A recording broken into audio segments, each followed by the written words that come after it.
The Oregon Ducks are Big Ten champions.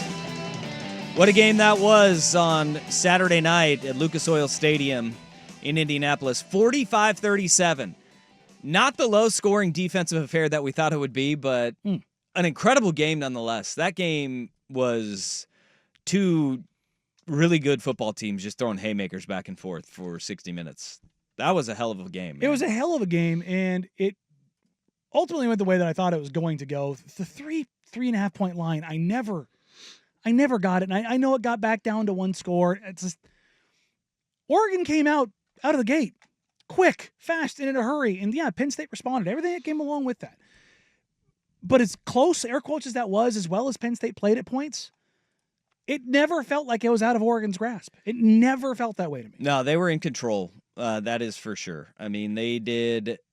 When you look at balance, which is, we talked about this heading into the game, balance offensively, the ability to run the ball and throw the ball, it opens everything up for Oregon's offense. And the way that Oregon came out by going on that opening drive, and it's kind of one of those sliding doors effects of Penn State wins the toss, they defer to the second half. You know what? Does that the play and style of the game change a little bit if Penn State is on the field first as opposed to Oregon, right? Because Oregon came out and that was a tone-setting drive right out of the gate. Your first four plays are run plays. They go into the heart, in the teeth of Penn State's vaunted defense, which has been really good and is a good defense.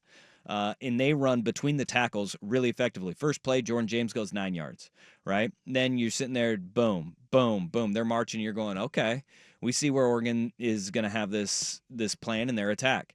They ran it right down their throats. And then you exclamation point it with the Kenyon Sadiq after run play, run play, run play. 6 of the 9 plays on that drive were runs. And Sadiq misses on his assignment on a run play right before the very next play. They leak him out. Boom. Hurdles a dude. Yeah. Insane play. Great trail leg. Finished, drove the knee through, got his leg vertical or horizontal, and didn't miss stride when it goes right in the end zone. And it was like, okay, this Oregon offense is going to be on one today. Yeah. There was a couple different things that I thought were interesting about the game. Nothing Oregon did got slowed down. Nothing they did really got slowed down. Now, yeah. Look, I mean, you're going to have your things that I know where you're going to go with this. They scored 45 points, Dusty. 45 points. How many? What's the most points they've scored this season? 49.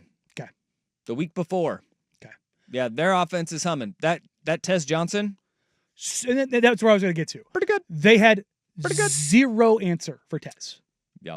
Like the other guys, supporting guys, the tight ends, Ferguson and Sadiq, big time plays, huge in the game. It was all Tez all the time, baby. And that one guy broke them. He broke everything that Penn State wanted to do. They couldn't because of Tez. And I think a lot of that, though, started with the way that imprint in that first drive, that tone-setting drive, because the beauty of where Tez gets open, right? And just think of his touchdown catch, right, where they have a quick play fake and Dylan Gabriel goes out on a quarter roll, which unbelievable game from Dylan Gabriel, where on that Tez Johnson touchdown, Abdul Carter, the best pass rusher in the country, one of, if not the best pass rushers in the country, is one-on-one unblocked with Dylan Gabriel, and he gets put in this, is he going to run or is he going to throw? And Dylan Gabriel does a little slide step back, creates a little bit of space, keeps his eyes downfield, and finds Tez Johnson. That play doesn't work unless you have the ability to run the ball between the tackles. And you're keeping linebackers honest, because there was nobody, and I mean nobody, within striking distance of Tez Johnson in that. In the middle of the field. Yeah. And he tripped, 3 times on that play and still went untouched into the end zone. Running the ball opens up so much for them, but you're right.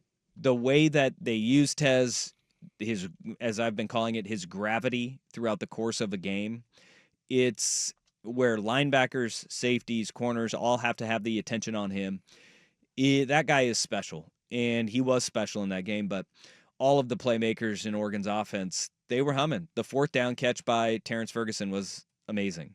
I mean, that Yeah. was a big-time play. He had a couple big-time catches. The 2 touchdowns from Kenyon City. Guy doesn't score a touchdown all year and becomes the first tight end to score 2 touchdowns in the Big Ten championship game ever. That's okay. Yeah, Tez Johnson, did he set a Big Ten record?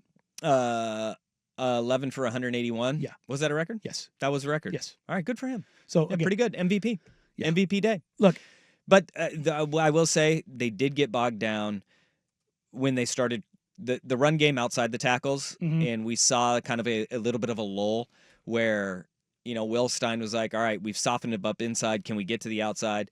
The edges were not Oregon's friend, whether it's in the screen game and you try to do that because of the fact you're having so much success inside, they're going to start collapsing inside and working inside out.